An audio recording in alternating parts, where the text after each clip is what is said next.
Hi, everybody, and welcome to the Positively Disney Show, my 100th episode. And thank you for hanging in there with us tonight as we surf through these technical difficulties from our carrier.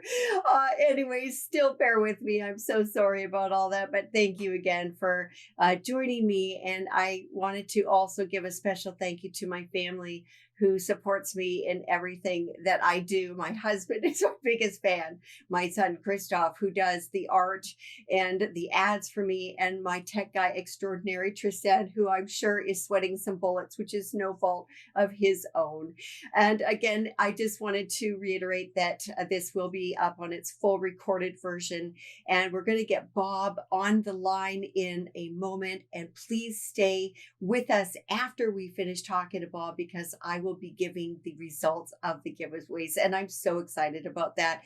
And, you know, for anybody that missed, I don't know what you heard before or not, but it was actually 3 years ago this week that I started my very first podcast and became a podcaster. And it's been an amazing journey. I was so surprised that people actually wanted to listen to me. And I just wanted to be able to spread some positivity and extra messages to people that I wanted to reach out to more people, because I can only write so fast in my books. And this was the better, biggest platform I could think of that I could chat with you lovely folks from all over the world.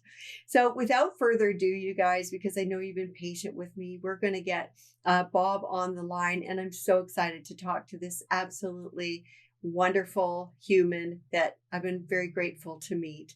And we're just going to talk to. Hi, Bob. Welcome to the Positively Disney Show. How are you doing? Excellent today. I'm so glad to hear that. You know, Bob, you are a creator extraordinaire by far. And you've designed many things for the Walt Disney Company and other companies. Can you share with us some of those things that you've created for the Walt Disney Company? Well, I'll start in. There's 100 for Disney, and then there's 150 for everybody after Disney. How many would you like to talk about? You take it away, Bob.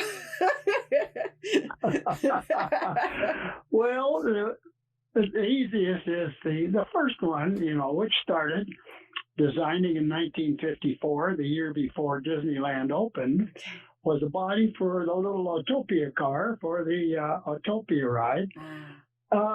When Walt had a list of all of the things he wanted to have in Disneyland, on that list was what would be a small amusement car ride, sometimes called bump cars, but this was going to be a modern freeway type of car, not really a little bump car. So 5 years later, I designed around 59 projects, some big, some small. So project number 60 was to design America's first monorail train. Oh, so that's a big. Wow. That's a big jump from a body of a little car Yes. to not only a real train, but a train up in the air in the configuration of a monorail, which turned out to be the first monorail ever designed and built in the Western Hemisphere. That is. And then, of course,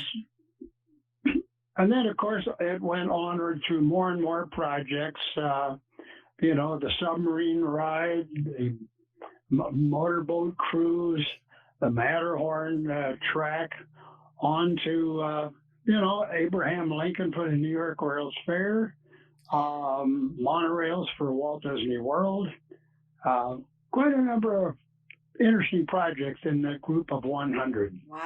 Wow. You were a very busy guy. I mean, you haven't stopped. I was curious to know, did you ever get to have the first ride on an attraction? Were you part of that, or did you, like kind of a test pilot? Well, of course, many of the projects, let's say, were their vehicles. Not only did I make the first sketches, I made the engineering drawings, I made the production drawings, I supervise the manufacturing, and then when we do the test and adjust, at the park, I'm the test driver. Oh. So yes, I always made sure if I designed it, I wrote it first. Okay. Yeah, which makes sense, really, because you have an expectation of how it would work, and you would be the best guy to know if there was something that needed tweaking, right? Makes sense. Well, if something was not going to work and was wrong, it had better be that I should find it first and then come up with a cure for it and then keep my mouth shut until it works. Oh, yeah, that's true. Eh? You didn't just start at the Disney company out of nowhere. And so what was the catalyst that begun your journey to what you do today and back then? Like, what was it that started with little Bob, maybe, or teenage Bob, or, yeah.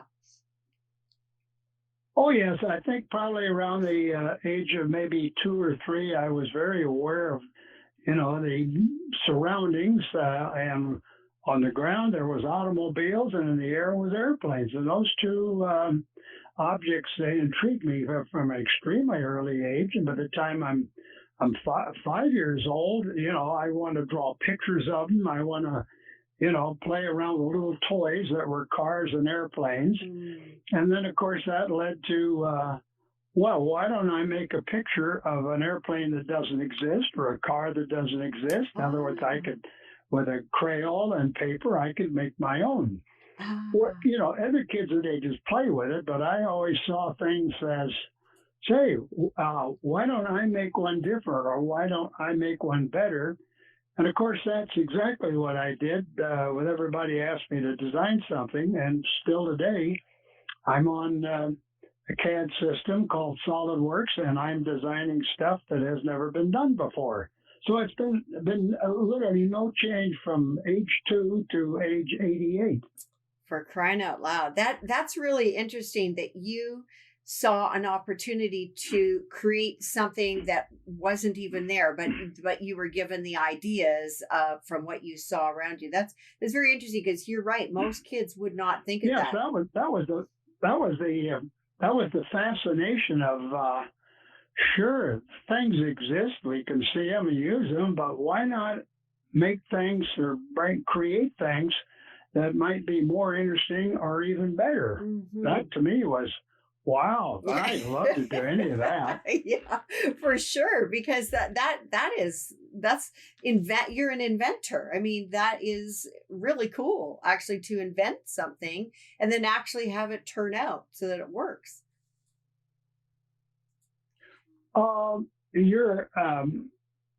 I can barely hear you. Oh. Your voice is badly garbled. Oh, dear. Okay. Can you hear me now? Okay, Bob? Are you okay? Can you hear me now? Yes. Okay, great. Okay. Yes. So, yeah. So I just think, you're an inventor, and that must be very satisfying to see something that works, that has come from your imagination. Yeah, that's kind of an interesting fascination. It's just part of what you do, but you do kind of get a kick out of, let's say you made a good-looking drawing and you show it to the teacher, and the teacher says, "Oh, that's very nice, Robert." And then you get up to where we design a monorail, and we get it on the track, and I'm driving it for the first day, and I'm giving the Vice President of the United States a ride on it. And I can sort of say, "Oh, you're only a vice president, but I get to give you a ride on it. That's my train." That's so wonderful. My goodness. How did you become involved with the Walt Disney Company?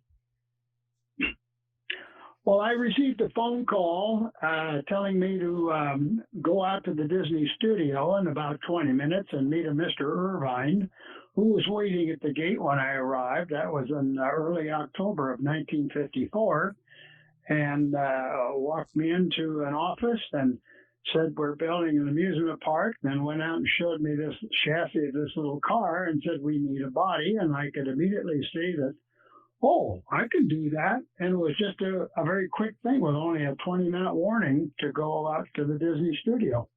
Wow. That's pretty incredible. Did you have to go far to the Disney studio at that time? Oh, it was about 5 miles. Oh, okay. Well, that wasn't too far for you to basically drop everything and run over there. Yeah, that's correct. Yeah. So, you've named several projects that you've worked on, attractions primarily, but what is it? Do you have a favorite project with the Walt Disney Company that comes to mind? Oh, yes, that's very obvious. It's the little fire engine on Main Street. It's it's a cute little thing. It's not a massive project like a haunted mansion or a monorail train, but I knew Ward Kimball, which was one of Walt's 9 old men, one of Right. his classic animators. I knew him 2 years before I went to the studio, Oh. and he's a car guy, and we took cars. But he had a 1916 American LaFrance fire engine, and he asked me to drive it in a parade one time. And of course, if you're, 20 years old or so and you drive a fire engine for the rest of your life, you're going to want one. But, not everybody's going to be able to afford it, Yeah. So one day Walt was in my office and I just happened to say, Walt, we don't have a fire engine on Main Street. We had a little horse-drawn one, but it's not practical. Hmm. And a few minutes later, I get a call from the accounting department saying, Walt was just here. Here's the project number for your new fire engine project. And I thought, oh, oop-de-doo, I'm going to get a fire engine. So I designed it. We built it at the Burbank studio. I drove it down the Santa Ana Freeway and delivered it in July of 1958. And then I find out when Walt visits the park, he always has a little entourage with him, and he's kind of a fast walker. Mm. Well, guess what? He puts all his visiting friends in the fire engine, and he drives them around the park. So it turned out he wanted a fire engine because Ward Kimball had one over at his house that Walt had seen, but Walt didn't have one. So For goodness I sakes. suggested it, and he said, let's do it. So it was put to very good use during the years that Walt was still alive there at Disneyland. In fact, the most interesting aspect of why this fire engine is important to me, the last photograph officially ever made of Walt Disney in his park before he passed away, he was sitting in the driver's seat of the fire engine with his friend Mickey Mouse. Oh my gosh. I know that photograph. That was the last photo. Wow. Yes. Wow. And it was in my fire engine that I suggested to him that we should have. Oh my gosh. Bob, that is so neat. I mean, who doesn't like a big red fire engine, honestly? I mean, those are something that everybody is curious about, especially a young child. Is that fire engine still there or it like I'm not sure actually. Is it still on Main Street in the fire hall? No, Okay. it's still there. It's been running every day since 1958. Oh my gosh.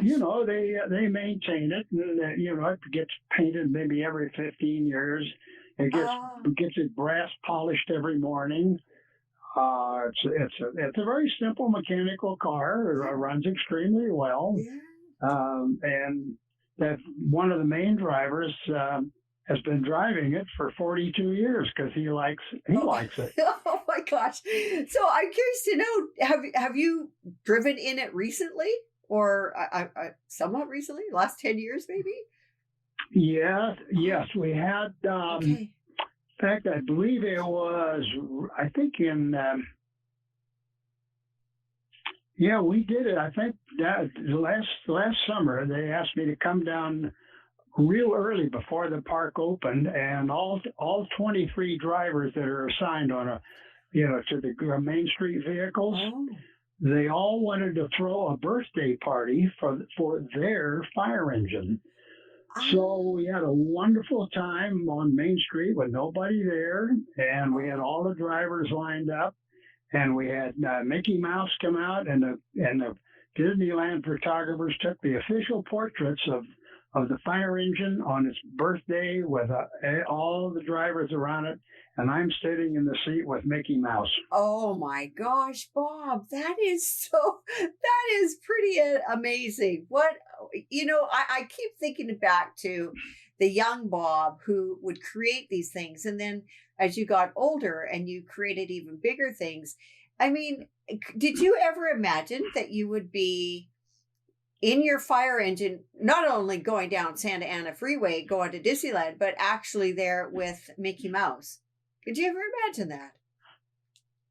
No, you can never foretell your life. And the point I'd like to make to people is, they might have their dream job. They might have a college. They spend all their time on one course in a college to have their mind set on the dream. But I try to remind them that, you're going to have probably 5 careers minimum in your life. And if you keep your blinders closed and your antenna down, you might miss a suggestion that might just suddenly show up in left field that really points you into the place your heart would like to go while your head is trying to tell you to stay on a college course.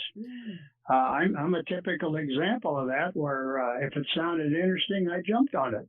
And it was not where I started. That's pretty wise words, because often we're poked with these ideas or inspiration or something like that. And we kind of sometimes let our regular lives, stand in our way. But if you do take those opportunities, who knows? The sky's the limit, really. Yes, had somebody took me aside when I was working at the Ford Motor Company in Detroit at age 20 and would say, Bobby, pay attention. You wait long enough, you'll design a flying saucer for our closing ceremonies of an Olympics. You're going to design a 30-foot tall animated King Kong. You're going to create a ship fight that sinks in Las Vegas Boulevard. You're going to create custom lighting for a new kid on the block who can sing well, whose name is Michael Jackson.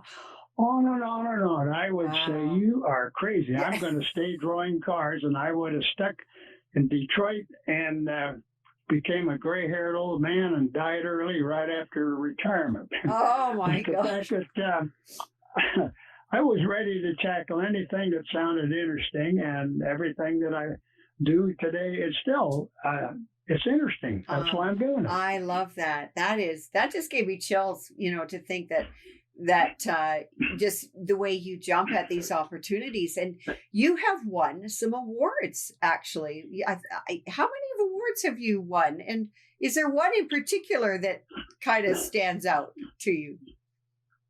Oh, I think there's only 4. I think there's the Disney Legend Award, okay, which is, from the Disney company to people who have contributed significantly to the success of the Disney company over the years. And then there's another one back in the 1990s, which was it was called Lifetime Achievement Award for the themed entertainment industry. Wow. And then there was, there was another one. The main one is the window on Main Street. That is much more rare than being a Disney legend. And that way you have a little window, beautifully decorated on a little street right near Main Street in Disneyland that kind of recognizes what you did to help create that little town. Wow, that's fantastic. Bob, where can we find it if we're walking through the gates? Where is it located? Well, you come through the gate, head for the castle. Halfway up, you'll come to a street. First street you see, make a right turn. Now in the corner is Starbucks Coffee. Okay. Go in there and get a cup of coffee, and then when you come out on the north side door, look across the street and look up, and there I am. Oh my gosh, that's so fun! That's amazing. I'm going to look for it the next time I'm there. Did they have a ceremony, like a window ceremony or something? I don't know. Did they do that or? Oh.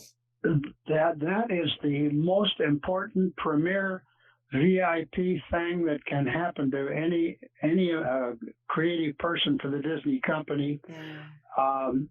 early in the morning before the park opens. You can have maybe 100 or so invited guests, anybody you'd like. You can give them a list. Wow. And they will put on a beautiful little show. They'll have, bunting and decorations, and they'll have a purple velvet covering over the top of the window, and Mickey Mouse is there ready to pull the lanyard and unveil it. And there will be music playing, and the Dapper Dan's barbershop quartet will sing a custom song for you. And the best part of that, they took me around the back and drove me through a gate in my own little electric car and drive me right up to where I could sit right at the front and watch. Oh, I love that. Oh my gosh. I did not realize that's a big deal to get your own window for sure, but I didn't realize about the ceremony. That's so fun. Thank you for sharing that with us. Do you have any other stories that you might want to add to the ones you've just told us? Oh, there's so many stories. I would probably say something that's very, very interesting is kind of a business lesson. Okay. Michael Jackson and his brothers came out to a shop where I was engineering a lot of stuff. And that was back in early 1984. And I showed him around for 2 hours because he likes to see things from behind the scenes, how Disney does stuff. Right. And then at the end of the tour, he suddenly says, Mr. Gurr, can you design custom lighting for my new rock and roll show? I didn't know anything about it. I simply said yes. So I said, why don't you get up in front of the room and dance a few bars, and I'll see if I can figure out what it is you want. You wouldn't talk to a superstar like Michael Jackson like that, but I did. Yeah, sure. And it turned out within seconds, his business manager says, Bob, we got to talk. Oh. So we had about a 2-hour meeting. Okay. Michael left, and then I was asked to get ready to design something, and they would talk to us within a day or so and create a project and a budget and ask us how to design this thing. And only 9 weeks to design engineer a big custom lighting thing that was going to tour America for that summer and was going to cost around $200,000. Wow. But the business point is, always have your antenna up, always entertain a fresh idea comes from any direction. And the any direction, that was a totally off-the-cuff young man asking me, could I design something for him? And he's in a line of business I've never been in. But the fact that you listen and you respond and you get a conversation started, and then I find out after we got started on the job, the manager said, Bob, do you know you're the only person responded to him when he asked several people could they design something custom for him? Oh. I was the only one. And there's a point of business. You never want to turn down an opportunity, and if somebody's engaging you in an interesting proposal, right, always say yes. Yeah. And then go home and figure out, now what am I going to do? Yeah. I love that. That's something that they teach you in improv. It's yes and. So you say yes, and then you worry about figuring it out after, which I think that's how you lived your life, really, because things that were asked of you had to create, right? So well, that's the way a lot of people who achieved a lot in their life, if you go back and check through their biography of what they do, they were open-minded and ready to change tracks at any second if they saw something that was interesting. And those are the people that not only did they become famous, they created a lot of stuff, but they're the ones that had a good time. Yeah, for sure. I said this to you before. I said, you haven't worked at all. You just have played and gotten paid for it. Oh, that's exactly true. A lot of people have pointed that out, and okay. Every time they do, I'm so happy to truly say I never I did a lick of work in my life because had I been independently wealthy, just enough to have a roof over my head and food on the table, I would have done it anyway, and the income just sort of follows you, but you never do anything for the money. You only do it for the love of doing it. Right. And if you're doing it really good, the money will simply follow you around. It's as simple as that. There you go. My gosh. And Bob, I mean, you don't only create things, but you have several books out, I believe, or some books or a book, something. Can you tell us some of those titles and where people can find them? Yes, the first book I wrote, I was 19 years old, and I wrote a book called How to Design Tomorrow's Car. And then I wrote another one about car design a few years later. I did another one also at the same time about how to customize cars. And then in 2012, I did a book called Design Just for Fun. It was a hardbound book, $58.95, and they're very rare. People pay as much as $2,300 to find one in pristine condition. Wow! I just saw one today for $9.95 on eBay. It probably won't last at that price because people always want it. And then recently, last year, a little $20 book that I had done on Amazon.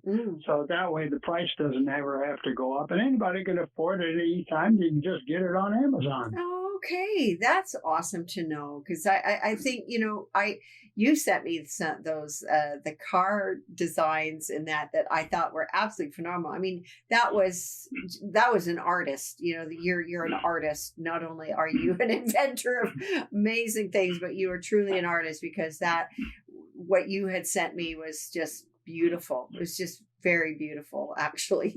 Bob, you also do tours, and I'm so excited. I can't wait to go on one sometime, but I really want to let people know that are watching about something that you do, which is, I think it's called Walt Land. Is that the name of the tour?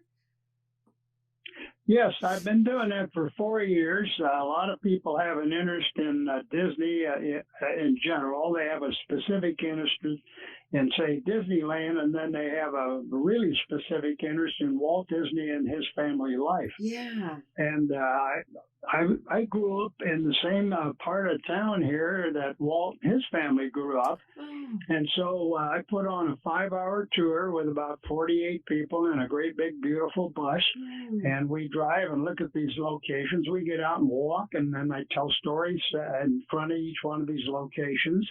We have a box lunch in the middle of the day, and people can look at where Walt was or where he lived or where he did work, and I can tell a story about it from being the first person that worked with him, although not at the early periods of his life. Right. Now, we did that up until March, so we have to temporarily wait until this COVID-19 situation clears up a little bit later in the year. Right. Now, that can be reached, as you say, on waltland.com. Okay, that was what I was waiting to hear. That's so awesome. And I was just curious. I mean, you grew up. You lived in the same neighborhood as Walt and his family. Did you have many opportunities to meet him? And spend a little bit of time with him, meet up with him? No, you remember I was given a 20-minute warning before going out to the Disney studio. I didn't even know what he looked like. Okay. I just knew that there was a big building in Burbank that our family would drive by once in a while. I remember watching it get built in 1938, 39. Wow. And asked my dad what's there, and he says, "Well, that's where Mickey Mouse lives." And I said, "Well, I read the comics. I like Donald Duck better." Oh. And Mickey has my heart, but Donald is my guy. And anybody that sees this, they see the big Donald Duck beside me in the back of me, because I don't know what it is about him. He's just so lovable and cranky, but he's fun, and he gets himself in all kinds of situations, I find, Yeah. So Well, Mickey Mouse is polite and formal and conservative and always fun and very sweet. But Donald Duck to me seemed to be a guy that wanted to do things different, and he was very quick to get upset over situations, and became quite irascible. And I would say that probably suited me perfect. Oh, that's funny, actually. Bob, what do you think is the best part of what you do? The best part is somebody lets me do it. Oh. On one hand, it might be something I would like to do, and I get started on it. Sometimes I'll ask permission, sometimes I don't. The other part is how many people that have great entrepreneurial ideas but cannot do it themselves. And they look around and try to find somebody that can, literally make their dream come true, because you can have words, you can draw a picture, you can, have words on paper. Right. But when it comes to great, big, complicated machinery that's got to run every day for 20 years, well, that is a giant leap. Yeah. So I can appreciate an entrepreneur is, where am I going to find anybody to do my crazy idea? And I just happen to be standing there. Oh. You want to sink a ship, Steve Wynn? You want to sink a ship? I'll help you sink your ship. Sure. Crazy idea. I love that, because that's so true. We have these ideas and we think, well, how do we do this? You're the go-to guy. Do you have a clone, Bob? Do you have a few clones around that people can call upon? Oh boy, I sure need a few sometimes. You have to be in too many places at once. Yeah, I mean, you are working more than ever these days. What in the world is your secret? Because you're just like you're unstoppable, really. Well, there is no secret. You basically have an enthusiastic interest when you're a very small child. Yeah. Over time you realize that your thoughts are never turning inward on yourself. The thoughts are always going outside yourself into the surrounding world. If you sat around, let's say you don't feel well, you're sick, you're disappointed, you sit on a couch and you mope with internal thoughts, well, you're just going to turn inward and you'll die a premature death. But the fact that your thoughts are always outside yourself, always very interested in things, what it amounts to, in a sort of a way, your being sort of resides temporarily in your brain, and you have to feed your body correctly, because you need that body to carry your brain and your person around to do all the stuff you want to do. Right. So you become very careful how you live, but at the same time, the better you feed it and exercise it, why, you got a carcass that, in my case, 88. I can't wait to go out and do my 12-mile bike ride. I know. I wanted you to tell that to people, because I think it's amazing. I'm like so amazed. This guy, for all you guys watching, this guy goes out cycling 12 miles a few times a week when the weather is fine. And you also do something really cool. You have another very cool hobby that involves being in the sky or simulation thereof. Can you tell people about that? Because I think it's so brilliant, really.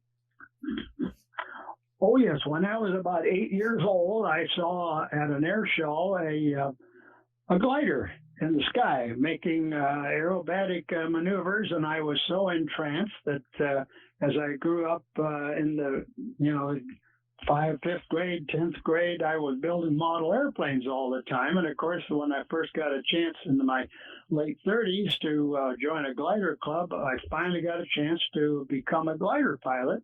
And I did that for 50 years, if you can imagine. 50 years of flying in an aircraft that stays in the air with no motor and fly for many hours, fly to 20,000 feet, fly maybe 350 miles. Wow. As an ordinary thing that you like to do. Then some years ago, I decided, well, at 80 years old, I ought to stop. So I sold my aircraft, and then I kind of missed flying so much that I bought a flight simulator, which are very common. They come in all sizes, and I've got a nice flight simulator in my home with a great big giant screen. And for 2 years, I've been flying a big variety of aircraft on a simulator. My favorite airplane is a Boeing 737 with Southwest Airline colors. Wow. I've got a nice military jet. I've got a wonderful Robinson jet helicopter. That's kind of my favorite. Plus another group of airplanes. And I also have a glider. So I can fly a glider at night anytime I want. The beautiful thing is I have 20,000 airports around the world, and I can pick an airport, a day and time and weather, and take whatever airplane I want and go enjoy it. Oh my gosh, that is so. I love that idea. As you were taking me through that, I was just kind of imagining the different places you could go and the different things you could see and experience. I think that's so fun, Bob. You're just kind of the guy that just wants to keep having fun on hours and off hours. Right. I might have designed the track for the Matterhorn, but I got this helicopter, and once in a while I'll go over to Zermatt in Switzerland, and I'll take off there, and I'll climb up through the mountain valleys, beautiful scenery, and I'll go up and circle around the Matterhorn and enjoy the real Matterhorn in the simulation with a 27-inch beautiful color screen. Wow. So, Bob, I have to ask the last question. What is next for Bob Gurr? Well, I'm still working on this little scooter project. The substantial portion of it is done, but there's now additional add-on features that we're now looking at doing. So I've got a couple of months of that in front of me.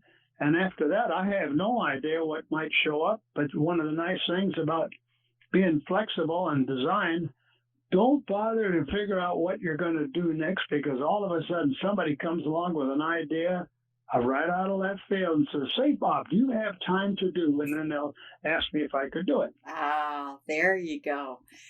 Bob, I just want to say thank you so much for taking the time tonight to share these wonderful stories that you have shared, and wisdom as well. I never know truly how an interview will go, a conversation will go, because I can only kind of surmise some of the things I'm going to learn. But boy, I sure learned a lot from you today. Well, that's fun. It's fun talking to you, and I enjoy explaining things that are always fun, that might have a few little life and business lessons that people can pick up and use. Yeah, that's fun. Oh, that's wonderful, Bob. Well, thank you so much. And we will be in touch. And as I said, everybody just loves you on here. Some people have met you, some have been on your Walt land tour, some have met you at other things, and they're just giving you a lot of love from afar. And I just wanted to share that with you, because I do see a lot of the comments as we've been chatting this evening. But Bob, again, thank you so much. And just take good care and just keep flying. Okay, Ken, it's my pleasure. All right. Thank you. Have a good night. Bye-bye. Okay, bye-bye. Oh, I'm so happy to have been able to. Well, I've spoken with Bob actually several times, and really, really grateful. Another wonderful human that I have been very fortunate to be able to meet and chat with. And I just think, gosh, he has sure done a lot, hasn't he? And he gave us some really interesting words of wisdom that I wasn't expecting that. And I'm very grateful for him for doing that. So I just want to thank you again from the bottom of my heart, you guys, for taking the time to join me, to listen to share stories with me, and I'll be looking at all the comments tonight. And I'm so grateful for all of you, and I hope to see you around in the parks or somewhere. And if you are wanting to book that vacation, you can get a hold of my sponsor, Michelle McKeown, MMCKEOWN at theMouseExperts.com, and she will put together a fantastic vacation for you wherever your travels might take you. So I just wanted to ask you guys to please be well, be safe, take care. God bless you. And thank you so much for celebrating my 100th podcast. And we will see you for season 4 for my podcast in September. But as you know, I am kind of always hanging about, so you can always reach me. And who knows, I might just slip on and do a little stream of some sort during the summer. So take care. Good night. Bye for now.